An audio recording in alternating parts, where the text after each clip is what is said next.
Sejam bem-vindos a mais um capítulo da série Divindades Taoístas.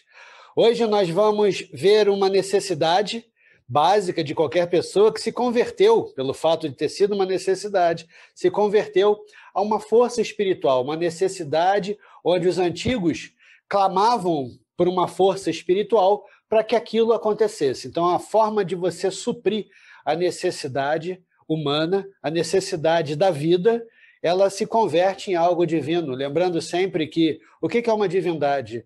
A divindade ela pode ser vista como algo externo e algo interno. Externo é uma necessidade em você clamar por algo que vem além de você, onde você, como uma força, como uma alma que anima o seu corpo, e isso representa a nossa divindade interna. A nossa divindade, a nossa alma, aquilo que mantém a nossa vida, ela chegou no máximo que ela pôde. Ela se esforçou, ela trabalhou, ela se empenhou, mas houve alguma coisa que veio de fora e que ela não teve controle. Então, quando você chega ao máximo da sua força espiritual, da sua força emocional, da sua força profissional e como ser humano, você então começa a buscar essa solução, o resultado daquilo do lado de fora.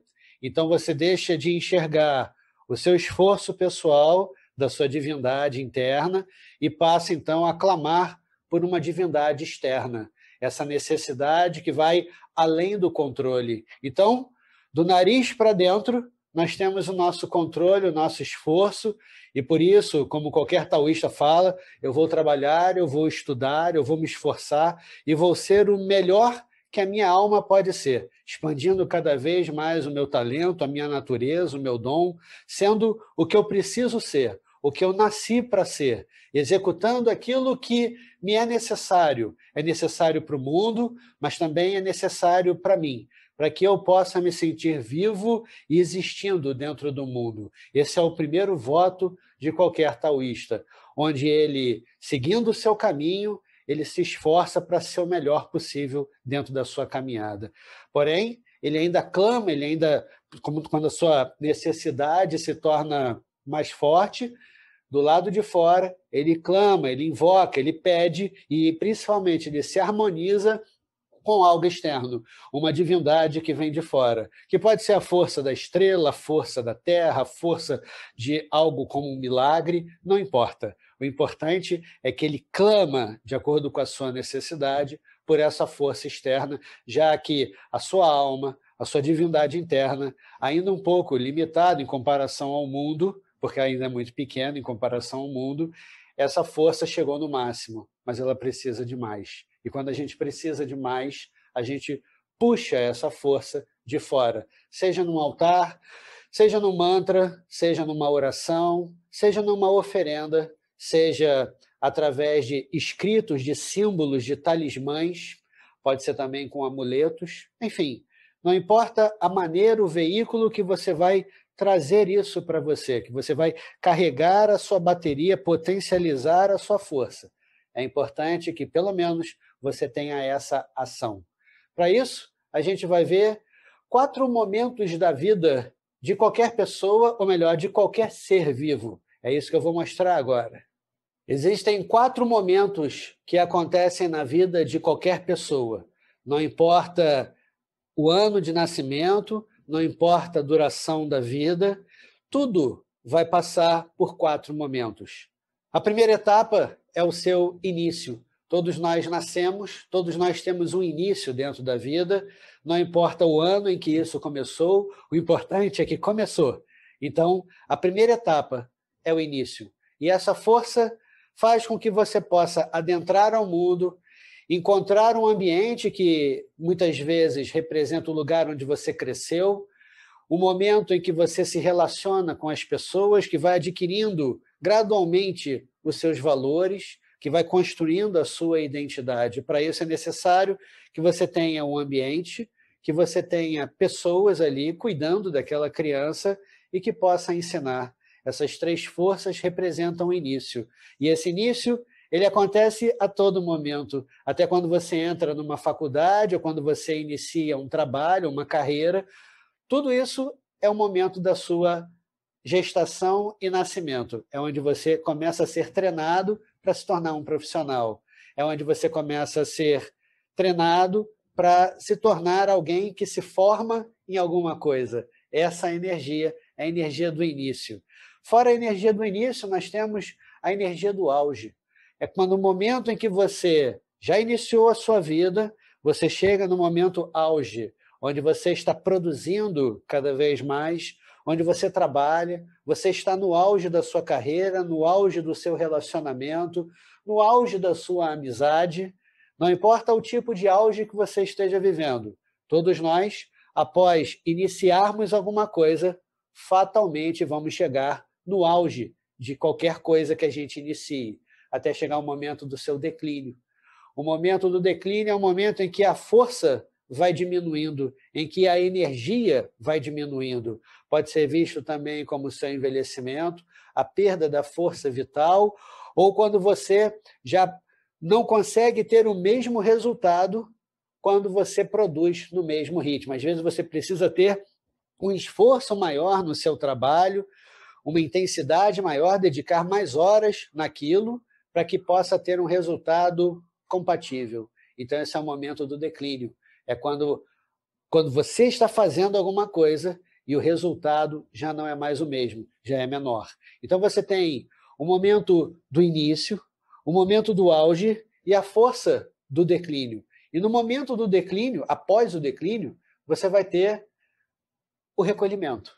A força do recolhimento é o recolhimento da vida, a energia que finaliza, é o final do seu yin e do seu yang. Quando o yin e o yang se afastam, quando a alma não consegue mais permanecer no corpo, não consegue mais animar o corpo, não importa a condição nem o porquê.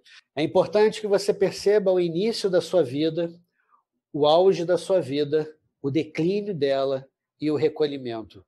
Quando você compreende esses 4 momentos acontecendo, significa que você vai ter 4 fases da sua vida, 4 momentos da sua história, e esse momento pode acontecer sempre.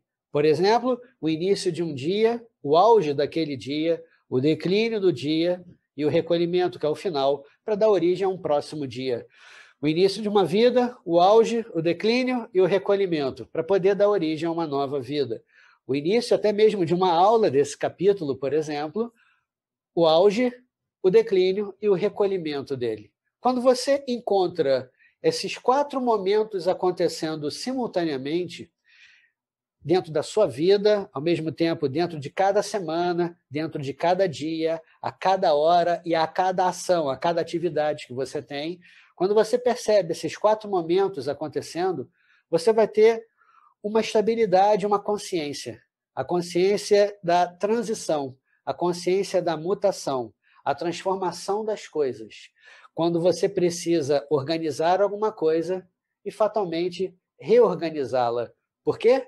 Porque essa é a lei natural da transformação. Então, nós temos 4 momentos de busca. E essa busca, existem 4 forças importantes. Aprender a sobreviver, que é a primeira busca, onde você busca a sua sobrevivência. O primeiro aprendizado é sobreviver. Sobreviver ao nascimento, sobreviver à própria família, sobreviver aos primeiros dias da escola, aos primeiros dias da faculdade, sobreviver ao seu primeiro emprego, sobreviver ao longo da sua história, sobreviver a cada dificuldade, a cada desafio, a cada obstáculo. Por isso, o primeiro momento é você aprender a sobreviver. O segundo é você agir. A capacidade de agir e de se adaptar. Você só consegue agir com qualidade quando você se adapta. Quando você não consegue se adaptar àquela situação boa ou ruim, por consequência, você não consegue agir, você fica estagnado. A origem da estagnação está na incapacidade de você se adaptar. Então, é interessante que você comece a se adaptar para poder agir. Aceitar o momento que você está vivendo, aceitar a condição que você está vivendo, entender que aquela fase que passou e que não existe mais, talvez ela não retorne, aquela condição seja material, financeiro, até mesmo física dentro da sua saúde. É importante só, ao entender isso, como eu posso me adaptar a partir de agora? Como eu posso ser um novo eu? E nesse momento em que você se adapta com consciência, você adquire a capacidade de agir, um novo agir, agir no momento presente, agir com a consciência de que você agora não é mais a mesma pessoa, mas esse novo eu, melhor ou pior, não importa, com um grande potencial, com limitações, não importa, é importante que o quanto que você pode continuar agindo dentro da sua vida. Além disso, outro momento é você ter a lucidez. Ter a lucidez e economizar movimentos, como no momento do recolhimento. No início, você aprende a sobreviver. No auge, você se adapta para continuar agindo. No declínio, você vai começar a desenvolver a sua lucidez para economizar os seus movimentos. Talvez por uma limitação física, talvez econômica, não importa a limitação, você tem que economizar movimentos, talvez até por sabedoria, para não fazer algo tão grandioso, porque você já conhece o seu potencial, você já sabe quem é você dentro da sua própria história. E por último, no recolhimento, é você se harmonizar ao oculto. Aquilo que é invisível, aquilo que você não sabe. Porque quando você recolhe, você fatalmente vai ter um novo início. E esse novo início, quando não planejado, você não sabe exatamente como ele vai acontecer, com quem vai acontecer, o que vai acontecer e, principalmente, para onde você vai, o que está te esperando na próxima etapa, na próxima fase. Mesmo que você se espiritualize, mesmo que você estude, até mesmo dentro da vida, você não consegue entender ou consegue prever o que está te esperando daqui a uma semana, o que está te esperando daqui a um mês, o que está te esperando no próximo minuto. Essa força é a força de você se harmonizar ao oculto.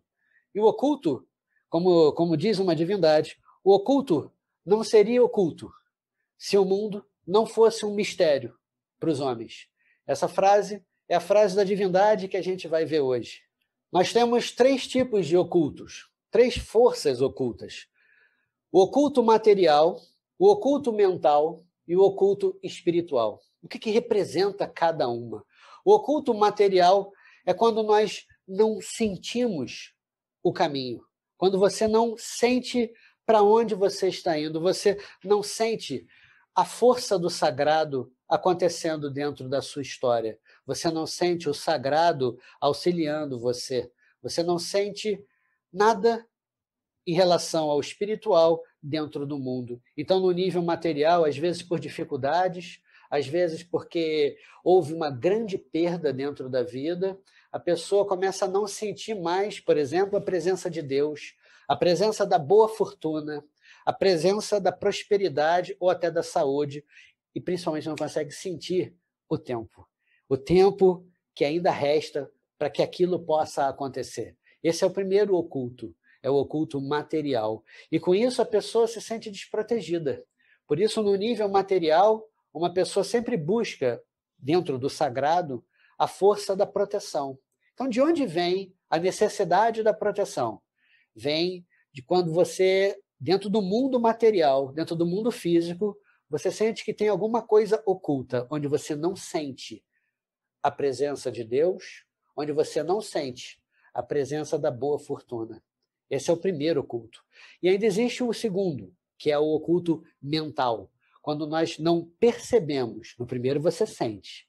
No segundo você não percebe a comunicação, você não percebe o seu caminho. Então, muitas vezes a pessoa fala, eu não sei onde está o meu tal, eu não sei onde está o meu caminho, eu não sei onde está a minha caminhada, eu não sei como caminhar.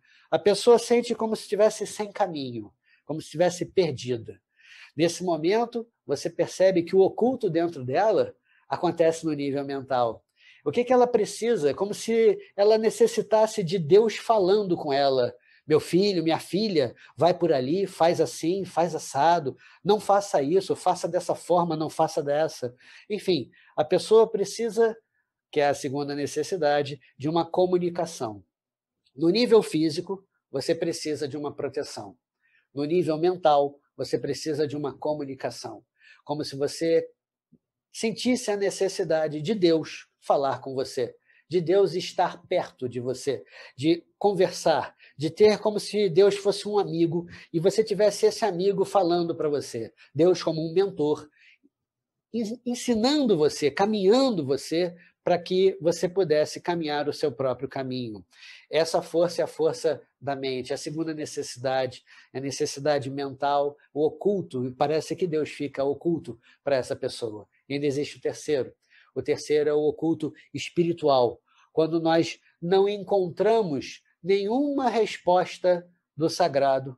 Parece que estamos caminhando sem ninguém. E que tudo isso passa a ser uma ilusão, que é o maior questionamento, é o questionamento espiritual. Para que serve tudo isso? Será que Deus existe? Deus, as pessoas filosofam, Deus, ele permaneceu oculto até hoje. É a pessoa, é o ser que todos falam por muitos séculos e até hoje ele nunca apareceu. Nunca apareceu na minha frente, falando comigo.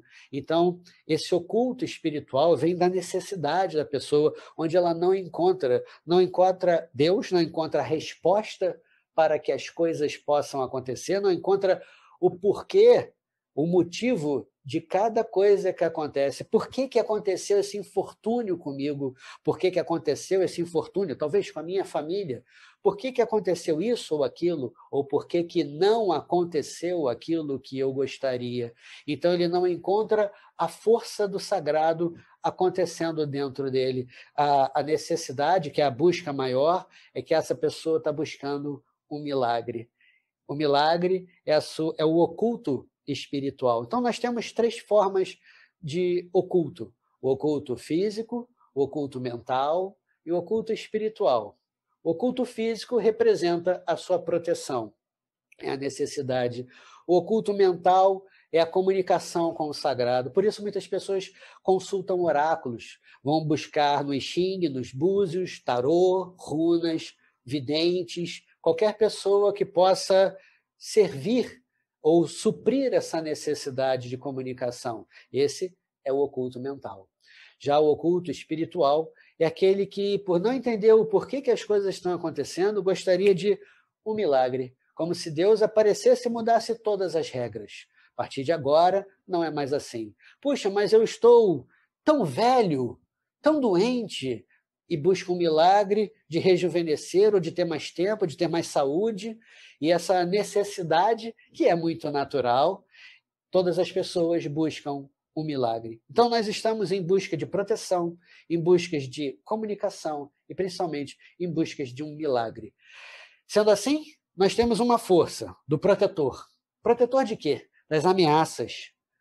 Anote isso. Das ameaças e do abandono.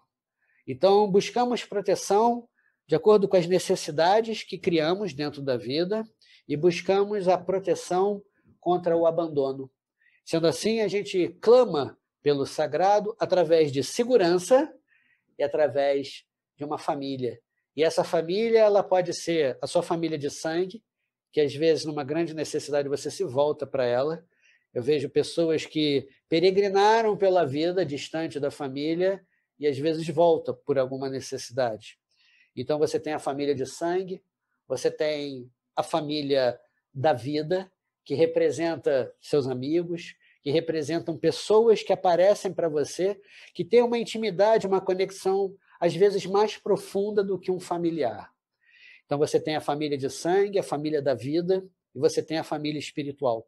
Pessoas que se conectam a você no mesmo trabalho, na mesma visão, na mesma obra, na mesma forma de meditar, na mesma oração, no mesmo templo. São famílias que ajudam você a crescer.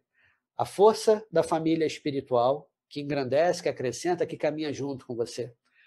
A família da vida, que aparece para você como um grande presente, seus amigos, pessoas que te cercam e conseguem te ensinar, conseguem te acalmar. Fazem com que você pertença àquele local e a necessidade do abandono desaparece. E, por último, a sua família de sangue, que representa seus ancestrais, seus antepassados, a forma como você está nesse momento. A família que te recebeu no seu nascimento, logo no seu primeiro início. Então, essa força também precisa ser vista, reconhecida, trabalhada, conscientizada. As 3 famílias. Sendo assim, quando você trabalha a força da proteção, você trabalha as ameaças da vida e os seus abandonos, buscando a sua segurança, buscando pertencer a uma família, ou mais de uma, da vida, de sangue, ou da própria família espiritual. Segunda necessidade é a sua comunicação. E a comunicação, às vezes você tenta se comunicar, entender o porquê daquilo, buscar uma orientação, porque você encontrou obstáculos. Então, os obstáculos fazem com que você pare e comece a refletir: puxa Deus, por que você não me ensina? Sagrado, não importa a maneira como você reconhece o sagrado, sagrado, por que isso está acontecendo comigo? E você então espera uma resposta mágica. Essa força vem para você e pode ser visto através de um outdoor, um banner que aparece para você e você encontra a resposta. Alguém falando no telefone cruza com você na rua e fala a frase exata que você precisa ouvir. Às vezes, para essa pessoa, parece que ela está falando, parece que é Deus, o sagrado, o mundo, o recipiente espiritual, falando e ensinando para essa pessoa. E talvez seja. Então, essa força é a força da resposta. Às vezes, a pessoa encontra obstáculos que fazem com que ela possa ter a necessidade, ou desperte a necessidade de se comunicar. E aonde está a minha comunicação? Deus, por que você não fala comigo? Essa forma é a forma em que você começa a desenvolver questões ou perguntas. Então, o que é a necessidade de um Deus comunicador, de um sagrado que se comunica com você? Essa força divina, externa, representa seus obstáculos e as respostas. Por isso, muitas vezes, quando uma pessoa não tem obstáculo, ela se distancia do sagrado. E as pessoas que têm várias dificuldades, vários obstáculos no mundo, são mais próximos do sagrado, buscando entender, compreender, buscando a orientação. Sendo assim, você tem, qual é a necessidade? Para os obstáculos, você quer a orientação para as suas conquistas. Como eu conquisto isso? Como eu resolvo isso? E às vezes a pessoa clama: Deus, como é que me tira dessa? Me ensina a ser alguma coisa que eu não sou, me dá a resposta sobre determinado tema. Quando a pessoa não tem obstáculos, ela não clama por Deus, ela não busca a resposta, ela sente como se ela fosse a resposta, se sente onipotente. Então, ela deseja conquistas para os seus obstáculos, respostas para as suas questões. Essa forma é a forma ou a necessidade de um sagrado, de um Deus comunicador. Mas ainda existe o terceiro oculto, o oculto espiritual, que representa os milagres. E o milagre, você tem a busca principal, já que você tem o início, o auge, o declínio e o recolhimento. Fantástico! O recolhimento é o momento em que a pessoa, de verdade, busca o milagre. O milagre porque ela vê, ela sente a presença, ela sente no corpo, ela sente na consciência a finitude. A finitude de alguma coisa, o recolhimento da vida, o recolhimento do seu tempo, o recolhimento de qualquer coisa. Ela entende, ela sente, ela percebe a finitude. E a finitude, então, ela vai em busca de um milagre. E esse milagre é a continuidade. Deus me leva para uma vida melhor, Deus me encaminha para alguma coisa, Deus não termina agora, espera. Tem gente que clama, pelo menos, para ver a formatura de um neto ou bisneto, o casamento de uma neta, e a pessoa reza para durar até lá. Ela vai contra a finitude, ela já percebe a finitude. Sendo assim, a força de cada um, de cada pessoa, depende exclusivamente da maneira como ela enxerga esses 3 ocultos: mental, físico e espiritual. A força da proteção, a força da comunicação, a força dos milagres.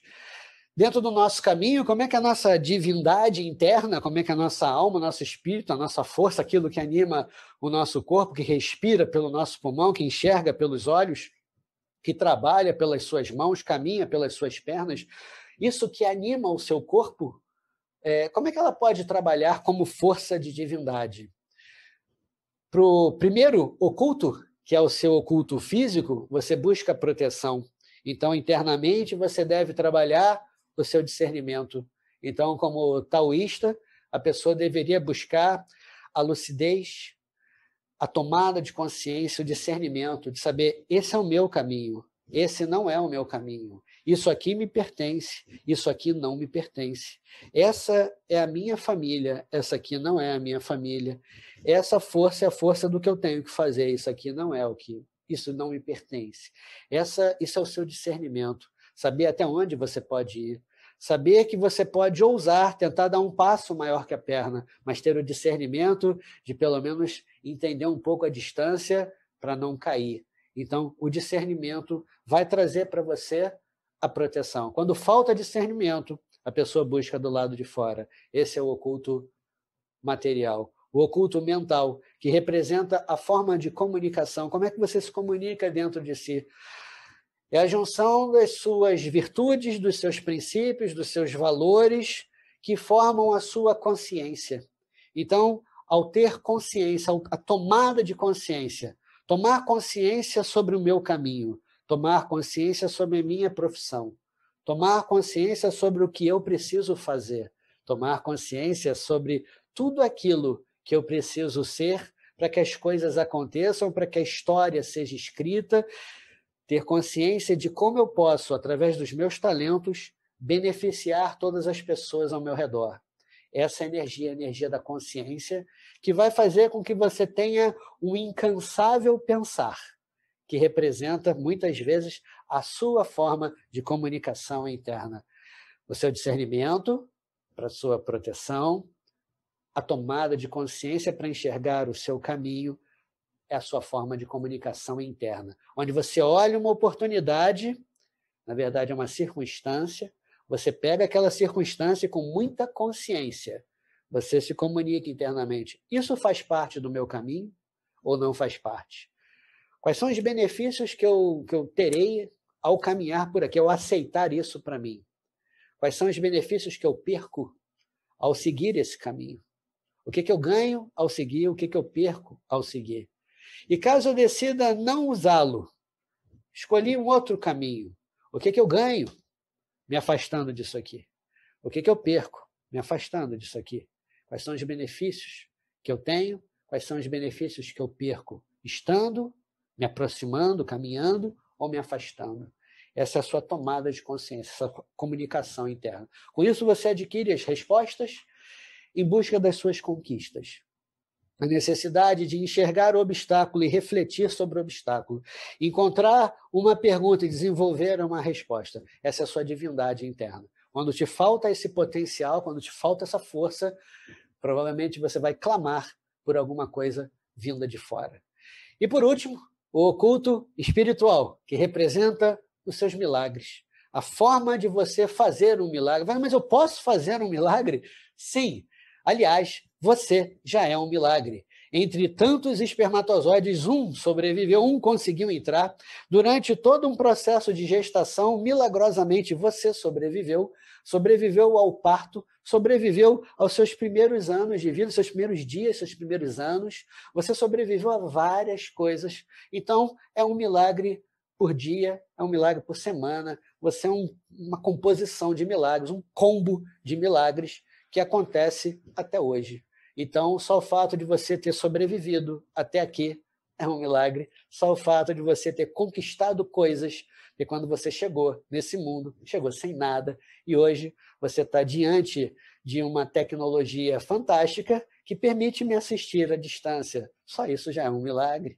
Então, essas forças acontecem e a gente vê dentro da nossa vida, como podemos realizar os nossos milagres através das nossas obras, daquilo que a gente faz. E talvez a sua obra seja de caridade, excelente, onde você vai ajudar as pessoas que necessitam, ajudar pessoas que não têm. Você será um milagre daquela pessoa, você vai ser a resposta da oração daquela pessoa. E você, então, vai ser o milagre que a pessoa espera. E fantástico, extraordinário, você passa a ser um milagre, porque não só ajuda aquela pessoa, mas quando você chega lá e se conecta com aquela pessoa, você desenvolve histórias. E essas histórias transformam você, faz com que você possa aprender. E o milagre, você pode falar, poxa, mas eu sou um engenheiro, um arquiteto, trabalho dentro de um escritório, sou um advogado, faço um trabalho burocrático, não importa. Você está construindo a moradia de pessoas, você está libertando a pessoa de problemas. Alguém poderia ser preso e você está lá resolvendo como um advogado. Essa força que você tem é o seu milagre. Essa energia é o seu milagre. Qualquer obra que você faça com arte, com beleza, onde você transforma a sua profissão numa arte, e aquela arte transforma as pessoas e transforma você. Cada vez que você executa a sua arte, você constrói alguma coisa para você, você constrói alguma coisa para o outro. Extraordinário. Essa é a sua arte, essa é a sua obra. Quantas pessoas não serão gratas pelo fato de você ter passado pela história delas, passado pela vida delas. 1 segundo, 1 minuto, 1 dia, 1 ano, 10 anos, não importa o tempo, mas você passou. Houve um cruzamento, um encontro, onde duas vidas se encontraram, passaram um tempo juntas e depois seguiram o seu caminho.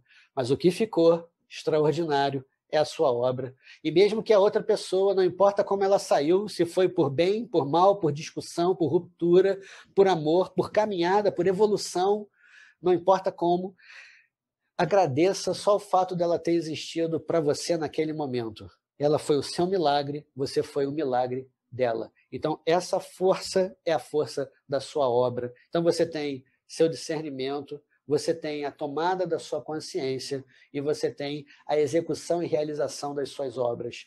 Essas três forças trabalham os três ocultos. Esses três ocultos trabalham uma força fantástica que nós chamamos dentro do taoísmo de uma divindade. Uma divindade que existe em todas as tradições, em todas as religiões. Todos os tempos da história falaram sobre essa força, cada uma adquiriu um nome, uma forma, despertou um sentimento, mas a necessidade dessa força espiritual, ela acontece até os dias de hoje. O nome dela é Senhor da Salvação. Ele ganha esse nome porque ele é ao mesmo tempo o seu protetor, o seu comunicador e ele é um milagroso. Aquele que traz a força desses três, acontecendo simultaneamente dentro da nossa história. Senhor da Salvação, ele é uma divindade, ela é protetora de tudo aquilo que é puro, de tudo aquilo que é sábio dentro da nossa caminhada. Ele consegue proteger os seus bens materiais, isso é a sua residência, e mantém o equilíbrio, a paz dentro do seu corpo. Toda pessoa que está em paz, ela está se sentindo salva dentro dela. Quando essa paz desaparece, ela às vezes ou tenta recuperar ou busca isso do lado de fora. Ela reduz as dores e os sofrimentos emocionais e psicológicos. Porque quando você sabe exatamente quem é você, de que forma você precisa executar ou caminhar o seu caminho, você está em paz. Mesmo que esteja com sofrimento no corpo, mesmo que esteja trabalhando com alguns recursos externos para te manter vivo, ainda assim, você continua a sua obra. Isso é extraordinário. Essa é a força do Senhor da Salvação acontecendo em você. Às vezes, quando a pessoa não percebe, ela puxa isso, ela clama isso de fora, mas isso já acontece em você. Uma outra forma de você entender essa divindade é que ela salva as almas da obscuridade e do sofrimento. A obscuridade representa o lado oculto, o lado onde você não enxerga 100% de você. E o sofrimento é o sofrimento da angústia, é o sofrimento de não enxergar o próprio caminho. Ela protege as almas que estão morrendo. Por isso, o Senhor da Salvação é a forma de Deus invocada no momento da morte, no momento do velório, no momento em que aquela pessoa já está numa condição que você sabe que ela não vai retornar para a vida. É questão de tempo para ela partir. Então você começa a rezar para o Senhor da Salvação, para que encaminhe essa pessoa em direção à próxima história. Por isso, encaminhe as almas na hora da morte.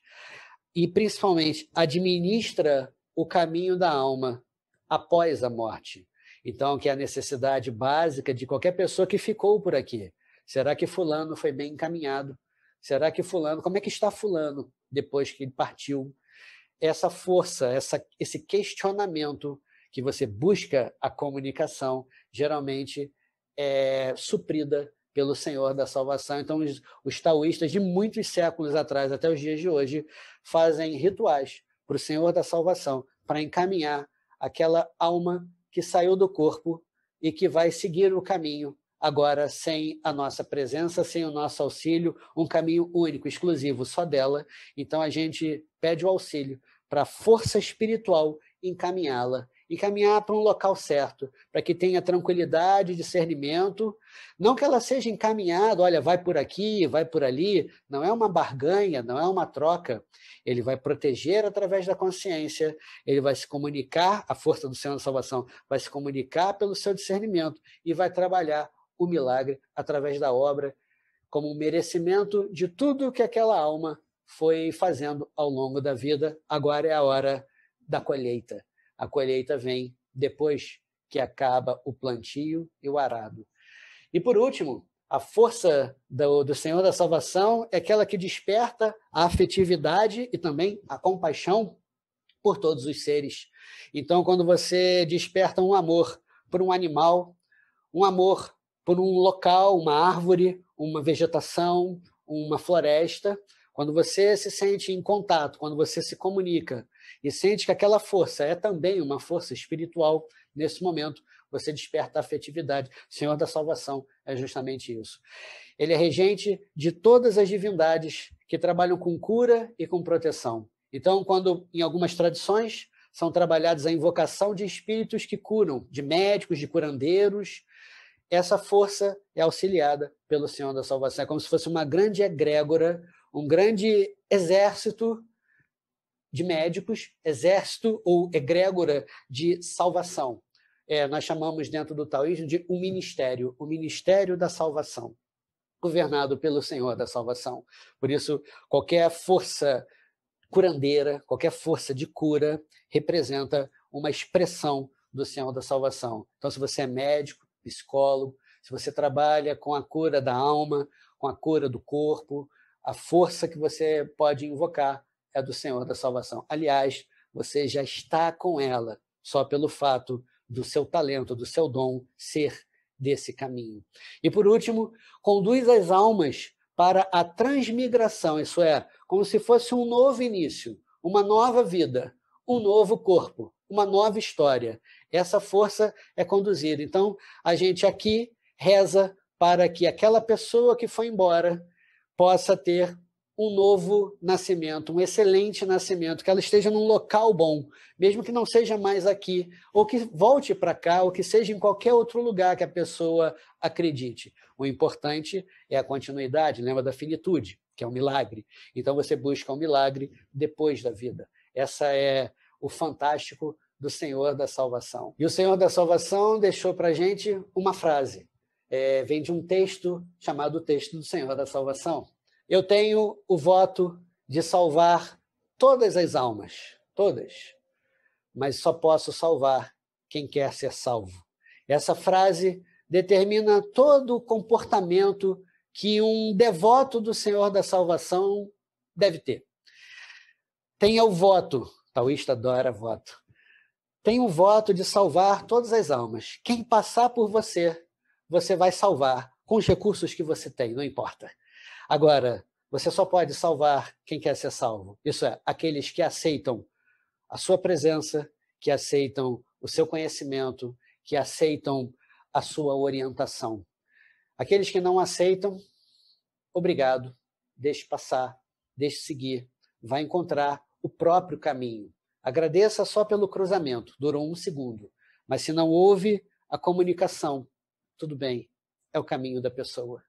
Portanto, aquelas pessoas que desejam de verdade se transformarem na força do Senhor da salvação, não apenas invocá-la, mas despertá-la, entenda que você precisa internamente equilibrar a sua capacidade de proteção, a sua comunicação interna e os seus milagres, que representa o seu discernimento, a sua consciência e as suas obras.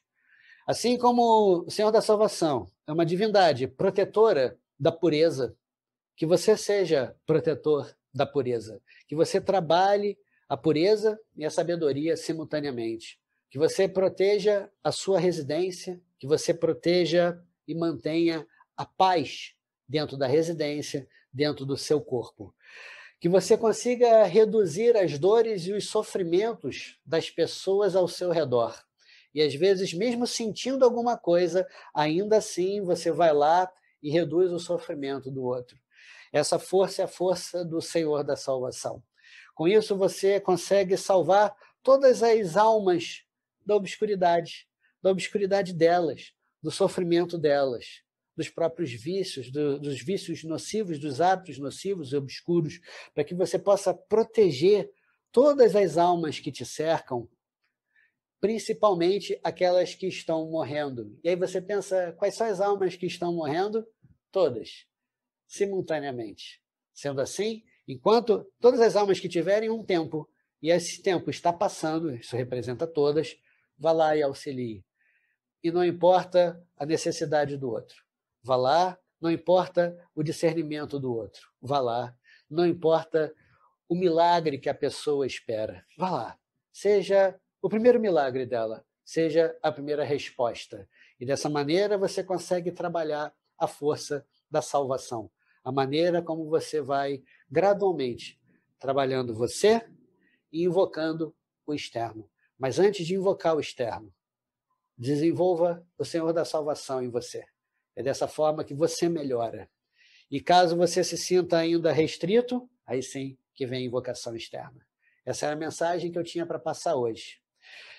No nosso próximo capítulo, nós vamos encontrar uma outra divindade, uma outra forma de ser você, um outro você. Por isso, eu me despeço e aguardo você no próximo capítulo. Obrigado. Tchau, tchau.